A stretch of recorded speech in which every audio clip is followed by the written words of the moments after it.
He is a god of the game. Home or Rome, penalty or a dive, Neymar or Messi. England have finally found a way to reach the finals, but not before breaking the hearts of every non-English football fan. Jorginho hopped, skipped and jumped to take Italy into the finals. Is this it for Messi, or will he ever get another chance for an international silverware? Have we witnessed the end of an era after what could possibly be Federer's last game at the Wimbledon arena? Let's go! Absolutely world class. 50 games played, 140 goals at an average of 2.8 goals per game, 11 own goals, 8 penalties missed, 3 penalty shootouts, so many heartbreaks, all for this. The chance to etch your names in the history of this glorious game. Welcome everyone to episode 16 of Sports Charcha, an episode I was really looking forward to talk about. And to do that, as always, we have Ishan with us. Hi guys, what an amazing tournament. We are coming to the end of it. I actually feel sad that we are coming to the end of this amazing tournament. But yeah, so excited to talk about what happened in the semis. Let's do it. Yes. And we also have a bit of Wimbledon updates for you guys. And for those who are here just for Wimbledon, I would recommend you to head to the description part and see where the Wimbledon part starts if you don't want to listen to this Euros and Copa America updates. But if you want to, we'll start with the game. What a game. What an incredible game of football. We couldn't have asked for anything better. And fair to say, I was surprised by the fact that Spain were the better team. I agree. Like, if you look at the 120 minutes that were played, Spain were by far the stronger team on the day. But I think that's the common point or the common failing that they've had throughout the tournament, and we've discussed this at length, is their finishing. And that's what, let them down at the end. They had so many great chances. Luis Enrique again switched up his forward line for the game. He started with Oyarzabal, who's normally come off the bench and scored clutch for them. And that didn't work as well. And I think that made the difference, because if you look at Italy, they had a couple of chances and they converted it. And in the penalties, meaning you can't say who's a better team in a penalty shootout. Destiny was not with Morata, as we'll talk about this in detail, but just Morata, man. Just Morata. Yeah, how cruel football is. Morata and Dani Olmo, after that fantastic game, to miss those penalties in the end. But yeah, I mean, you have to credit Italy for hanging in there and seeing this through. Yes, as we've been saying that Spain were the better team, but Italy won the clutch moments, converted the chances. Spain missed a ton of chances. And yeah, in the end, you have to say Italy were deserving winners on the balance of how they have played this entire tournament so far. So Italy, fair winners, all the best to them. Talking about Morata again, I think one thing is just to add to this, one thing very interesting is that when Italy resorted to the old Italy that we know of being total defense, they actually conceded then. Yeah. When they were actually playing their swashbuckling, attacking, free-flowing game, they had Spain under control. Yeah, Spain dominated possession, but we always knew that. Spain were always going to dominate possession, but they had everything under control. But the moment they went into, all defense, after they scored, Chiesa scored a great goal, by the way, they conceded immediately. Morata scored a great goal, great pass by Pedri, or Dani Olmo, great through ball. Morata scored that. And so that was a very interesting thing, which I thought, we should highlight that. Yeah, I mean, I was telling myself that if Spain don't score within the next 15 minutes or before, let's say, the 78th or the 80th minute, they are going to lose the game, because Italy is going to do the Italy thing and going to stall the game till the end and see this through. But Spain, very well. I mean, they pushed so hard and they scored the goal, which they rightly deserved. But talking about the Chiesa's goal, what a fantastic finish. Yes, it was a lucky deflection. It fell on his way, but to have that composure, to take that second to wait, to have a look at it and to do that curler, it was a brilliant goal, man. And what a player he has been. He's developing to be this amazing player. I mean, I can't wait to see more of him. Yeah, and I think nobody actually had heard of him when he was at Fiorentina. Juventus actually took a big risk with him to get him at a pretty high price, and he and he started off a little slowly, but if you look at the second half of last season, he was probably one of their most important players. And that form just carried through with the Italian team, where he is, whenever Mancini needed somebody to come up clutch, he's been there. He scored a decisive goal in the group stages. And then again here, where, he doesn't, what's amazing about him is doesn't need too much time to score, to take a shot. He has that confidence in him that the moment he sees a bit of an opportunity, he'll take the shot. Even if he misses, he doesn't care. He'll try it again. And that takes confidence. And that's paid off against, the Spanish team. Yeah, that's brilliant. Actually, there is this great shot of that goal. It was behind Chiesa. That camera angle was behind Chiesa. So while he was lining up for that shot, Insigne comes just behind him. So it's like Insigne, you'll see Insigne and then the ball kind of curling towards the right and curling towards the net. So it felt like Insigne blessed Chiesa just before he scored that goal. It was such an Insigne goal to score, but it was a great execution. That's true. But also for all your listeners, you might have missed Bala saying this. Bala said he talks to himself, but I want to assure you he has friends, but it's just a common thing he does. So just don't feel a bit put off by Bala's statement. No, I was actually tweeting on our Sports Chacha account about this game for a long time. So there also I was mentioning how important it's for Spain to score the goal and all those things. But yeah, But the one thing you retweeted, which I found very interesting, was Dani Olmo has had the most shots in this tournament without scoring a goal. Yes, that was. And that was very telling, actually. That kind of summed up Spain's performance in this tournament. Yeah. Anyways, great for Italy. After failing to qualify for the 2018 World Cup, you could see the emotions coming out of the Italian players. It was great to see, great emotions. And spare a thought for Spain, they were really good, especially someone like Pedri. But to be very honest, if I'm a Spanish football fan, which I am not, I will be really, really pumped to see this team go through, because there are a lot of promising young talents in this team who are going to get better. And Luis Enrique, if he can get his act better, I mean, he did well. He did better than what we all expected him to do. But if he can follow upon this, if he can continue on this progress, we will get to see a very good Spain team in the 2022 World Cup. All right, enough of Italy and Spain. Let's talk about England. And England not doing an England thing, coming back from a goal down and holding on to that lead comfortably towards the end. I mean, that was really commendable. Meaning, there was that penalty was dubious. Let's not kid ourselves. Meaning, I probably wouldn't have, if I was VAR, I would probably wouldn't have given that a penalty. There was minimal contact, if any, with Sterling. But, credit where it's due. England were the far superior side in the game. They played really well. Something that both of us thought England might do, choke in the big moment, they didn't do. They were actually pretty positive. This was one game where they were actually very positive in their, style. They were actually looking to create opportunities to score. And that was refreshing to watch, because they have the talent. They have those players. Raheem Sterling again, meaning, wow, like single MVP for England without a doubt. And yeah, in fact, I would say he's in running for the player of the tournament. I think I don't think even if England win it, without a doubt he's getting it.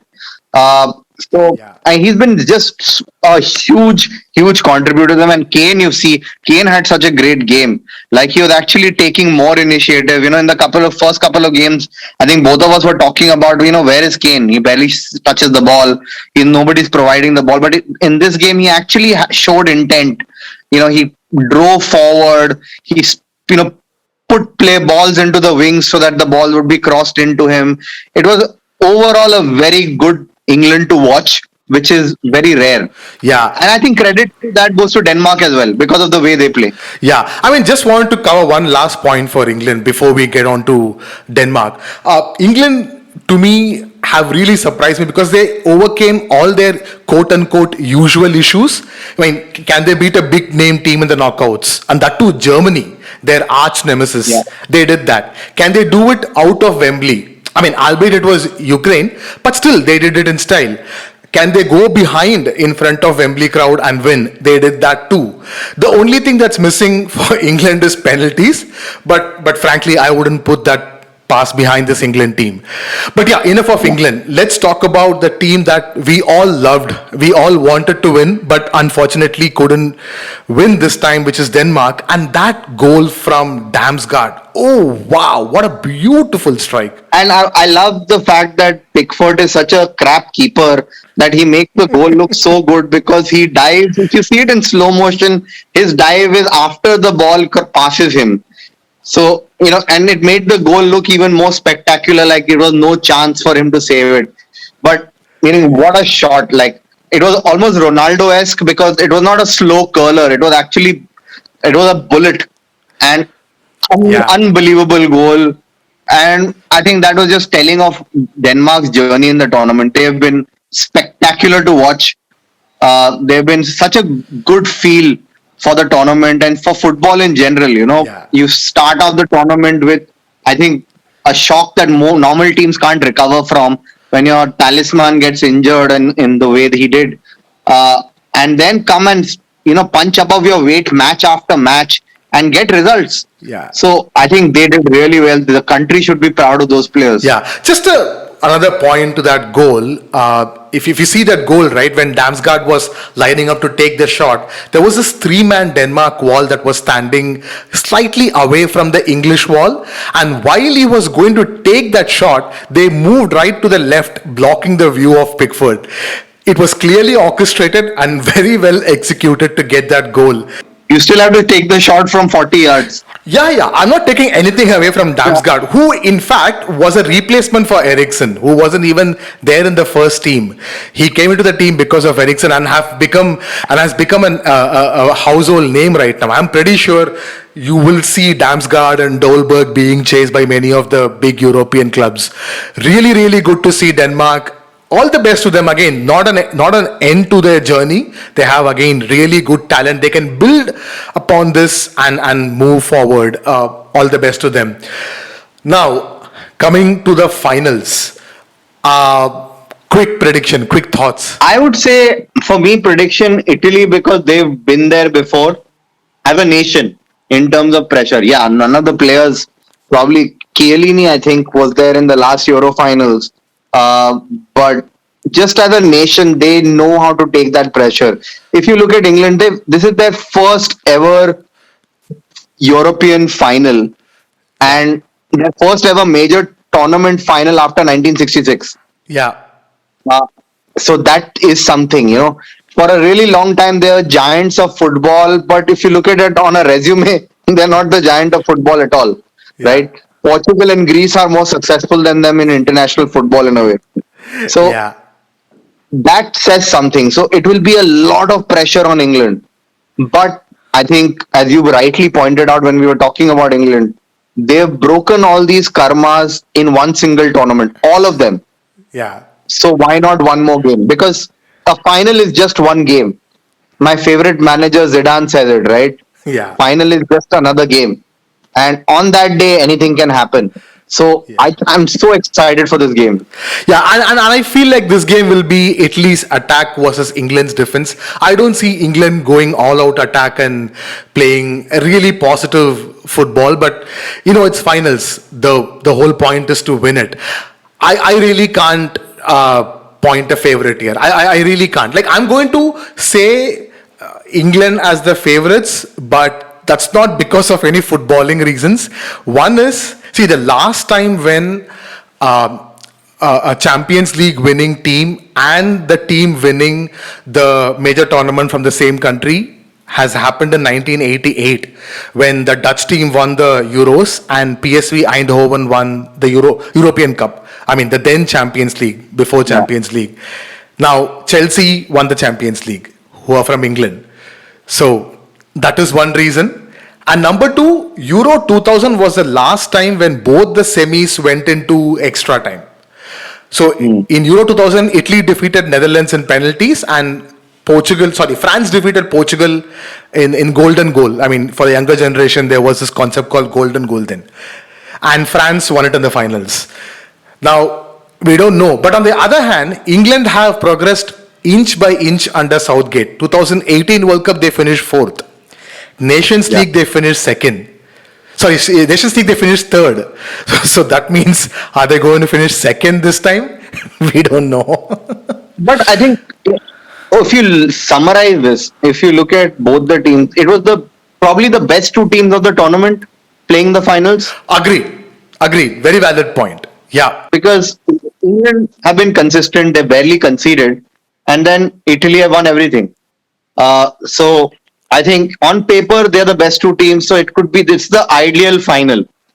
But it's going to be very, as you said, it's going to be Italy's attack, Italy's exuberance, and versus England's defensive solidity. And I think it will go down to one scrappy goal, and that will probably decide the game, because that's how finals generally are. But yeah, I'm very excited. Yeah, it feels like that. Great. So the game is on Sunday night, guys. So please make sure you watch it. It's going to be a great game, and all the best to English fans and the Italy fans. May the best team win. Moving on to South America, Brazil, which is the Copa America, where, as usual, as expected, it's Brazil versus Argentina. Actually, it's not as usual, to be honest. When people talk about South America, people always think about it's Brazil and Argentina, but it's not the case. But this time, it's Brazil versus Argentina, and Brazil came across a fairly tough Peru team. Were you able to catch the highlights? I actually saw the last part of the game, but then I saw the highlights. It was quite a complicated game, to be honest, for Brazil. When you look at the chances, Peru had quite a number of chances. But this Paqueta guy, man, for Brazil, he's been coming up clutch. He scored in the last game as well against Chile, and now against Peru, he was the match winner. But very unlike Brazil, if you saw them in the group stages, they were steamrolling teams. But now they're almost doing an Italy, getting the job done when it matters, and move on to the finals. And yeah, I think Argentina versus Brazil, man, that's like the Clásico. Yeah, really, the Clásico of South America. But talking about Brazil, they were also able to rotate the squad. I mean, they have this luxury of an enormous talent pool, and they used it pretty well, to be very honest. They kept rotating. In fact, even this game, Alisson did not start. Edison was the one who was in goal. And as you rightly pointed out, Paqueta started. Jesus, we all know, was suspended. But again, it's the brilliance of Neymar. The goal that was scored by Paqueta was actually created by Neymar. He dribbled. He was actually surrounded by 3 or 4 Peru players, but he dribbled through them and was able to get the ball to Paqueta, and Paqueta finished it. But on the other hand, Peru had their moments, but Brazil fairly controlled the game. Peru had only, I think, I don't know, I think 2 or 3 shots on target. Yeah, 2 or 3 chances, but I felt there were certain points in the match where Peru, upped the ante, and Brazil were almost struggling a bit to keep up with the momentum. But yeah, you're right. Brazil were the dominant team. They were the stronger team, obviously. And you're completely right about it, because the Brazilian team is Neymar plus 10 in a way. Because Neymar is just another level of a player when he plays for Brazil. He's literally already becoming one of the highest scorers all time for Brazil anyway. But the level of dynamism he brings for that team, he's at the center, focal point for all attacking plays. He's everywhere practically for Brazil. So I'm not surprised that he was the creator for the goal as well. Just to add to that, you said they rotated the squad by replacing Alisson with Edison. If there's a joke of riches in a squad, I mean, yeah. I mean, look at the choice they had. But pretty well done, Brazil. They, again, see, everyone when talking about Brazil, everyone talk about their attacking flair. They're very good. The forward players are really good. But this Brazilian team have a very strong spine. Like we talked about either Edison or Alisson at goal, and you have the experience of Thiago Silva, and you have Marquinhos, and then you have Casemiro, and then you have Neymar. So it's a pretty strong spine, and they will be up against a really informed, spirited Argentina side who are playing really well. This is one of the best Argentinas I've seen in a very long time. A lot of people talk about the 2014 Argentina, but that 2014 Argentina was very, what to say, functional. Top heavy. Yeah, they were very top heavy and they were very functional. Like Mascherano kind of was the steal for the team. He drove the entire team forward. He made sure that they don't concede any goals and they were very, very solid. But this team has lot many players other than Messi, and Messi, he himself in prime form. He was involved in 9 out of the 11 games scored by Argentina. I was able to catch the last 15 minutes of this game and I saw the penalties.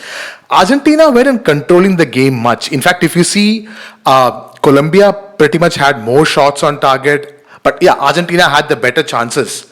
And if you see that goal by Colombia, it was Luis Diaz. It was an incredible goal. It was a very difficult skill to execute. He was actually almost falling over, and then while he was falling over, he curled the ball and scooped over Martinez, and it was a really tight angle also. So credit to him. It was a brilliant goal, and Argentina showed their class in penalties. I mean, Rodrigo de Paul skied one above the bar, but Emiliano Martinez was really good. Like, not just the trash talk part, but he was actually very good in stopping those penalties. But I think what's interesting. No, I was saying Messi's reaction when Yeremina missed his penalty. I have never seen Messi this emotional ever. Yeah, I mean, it's great to see, right? Because you know how much this means to Messi, right? Like, currently he is literally jobless playing for his country. Factually.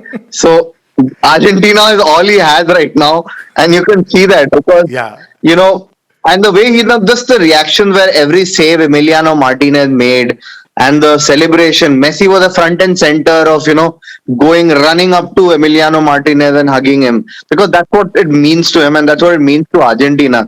And the interesting part is that although Argentina have been amazing, very strong, they've not been scoring goals that many. They've not been scoring that many goals. If you see them in the knockouts, they've just scraped through. Yes, Colombia was going to be a tough challenge, and it was.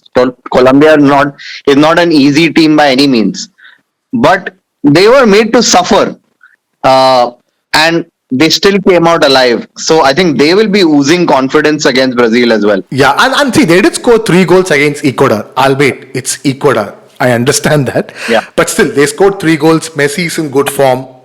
Di Maria is coming off the bench and making a difference. Lautaro seems to be in a decent nick. So the team is kind of coming around, and you have really strong and confident midfielders in Rodrigo de Paul and Leandro Paredes, and they have been really good. Christian Romero couldn't play the last game. I think he was injured or something, so that was a miss. But the other 2 defenders, surprisingly, Otamendi was decent. He is always an error-prone player, but he's been decent so far. And yeah, we talked about Martinez, who has been brilliant so far. The other good player for them has been Papu Gomez. Papu Gomez is brilliant. Again, he hasn't been starting, so I'm expecting he will start the finals, especially if you have to break the Brazilian defense and their defensive midfield. You will have to have a better attacking talent in front. So hopefully it will be Messi, Papu, and Lautaro in as front 3. Yeah. Great. So that's another cracker of a game waiting to happen. It's happening on Sunday morning, early morning, I think 5:30 or 6:30. Just check out the listings. It's on Sony Live. Sony TV, all Sony channels.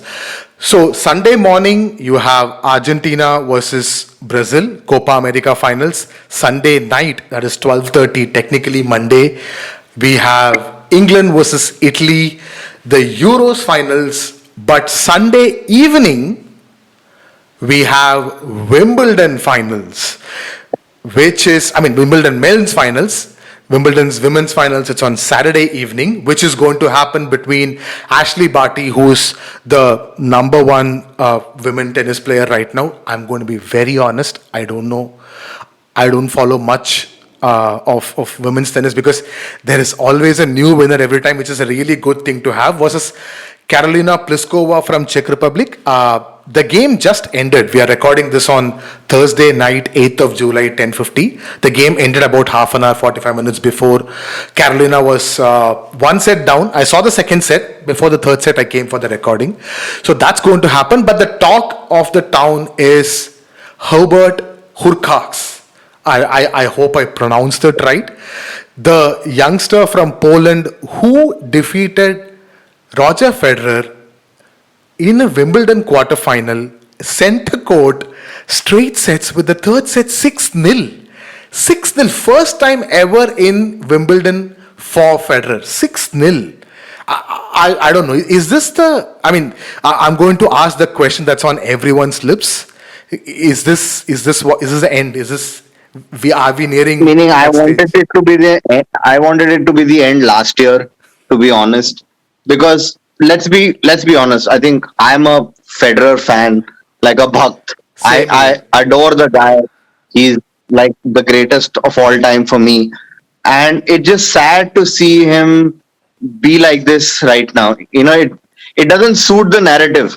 Yeah. You always associate Federer, Wimbledon victory, but you don't want the last impression to be a 6-0 final set. But, he thinks he can still contribute, he can still be competitive. And, obviously he's earned the right to make his own decisions. But I think it needs to now call it, give it a break now. It's done. Like, a youngster coming onto center court and actually, when you saw the match, I was seeing the match actually, you could mistake who was the experienced player and who was the one who had nerves. Because after a point, I couldn't tell. Yeah. And especially in the final set. What do you think? Yeah, I mean, when I started watching, he was one set down, but Federer was 4-1 up in the second set. So I thought, okay, so no, we are going to have a good game. Federer has come back and he's playing well. But Hurkacz came from that point to 6-6 and winning that set through tiebreaker, and the third set, as we talked about. He was completely dominant. But credit to the youngster, he was superb. And while I was watching that match, I was rewinding myself 20 years before, when a young Roger Federer defeated an old Pete Sampras in Wimbledon quarterfinals, and that was the start of a new era. I don't know. I don't know.